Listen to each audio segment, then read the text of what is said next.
Middle east में बढ़ते तनाव और अमेरिका इजराइल बनाम ईरान के बीच जारी संघर्ष के बीच अमेरिका के राष्ट्रपति डोनाल्ड ट्रंप ने एक बड़ा और बेहद आक्रामक बयान दिया है। ट्रंप ने दावा किया है कि अमेरिका ने ईरान की सैन्य ताकत को लगभग खत्म कर दिया है और उनकी नेवी एयरफोर्स मिसाइल क्षमता को भी भारी नुकसान पहुंचाया है। उन्होंने मीडिया से बातचीत करते हुए कहा कि अमेरिका ने ईरान की कई सैन्य क्षमताओं को पूरी तरीके से तबाह कर दिया है। ट्रंप ने दावा करते हुए कहा कि अमेरिकी सेना ने अब तक ईरान के 44 नेवी शिप्स को खत्म कर दिया है। इसके अलावा उन्होंने कहा कि ईरान की एयरफोर्स भी लगभग खत्म कर दी गई है और उनके कई सैन्य विमान नष्ट कर दिए गए हैं।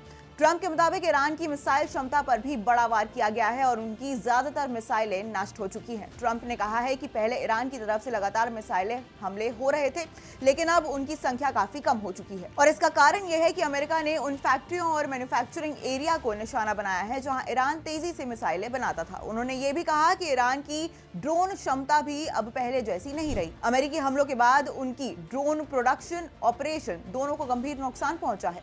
ट्रंप के मुताबिक अमेरिकी सेना ने उन सभी रणनीतिक ठिकानों पर हमला किया है जहां हमला करना जरूरी था।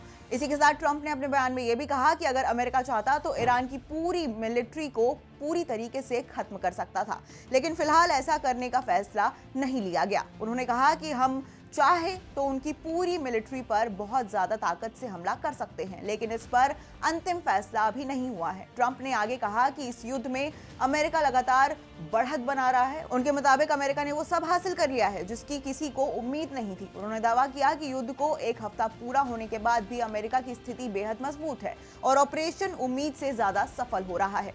इसी के साथ ट्रंप ने यह भी कहा कि अमेरिका ने ईरान के उस नेटवर्क को भी निशाना बनाया जिसे उन्होंने बुरा साम्राज्य बताया। उनके मुताबिक इस नेटवर्क में सैन्य नेतृत्व से लेकर हथियार बनाने वाले ठिकाने तक शामिल थे। ट्रंप ने दावा किया कि इन हमलों में कई महत्वपूर्ण लीडरशिप टारगेट भी खत्म कर दिए गए हैं। हालांकि इस पूरे तनाव के बीच एक बड़ा सवाल ये उठ रहा है कि क्या अमेरिका और ईरान के बीच किसी तरह की डील या बातचीत की संभावना अभी भी बची हुई है।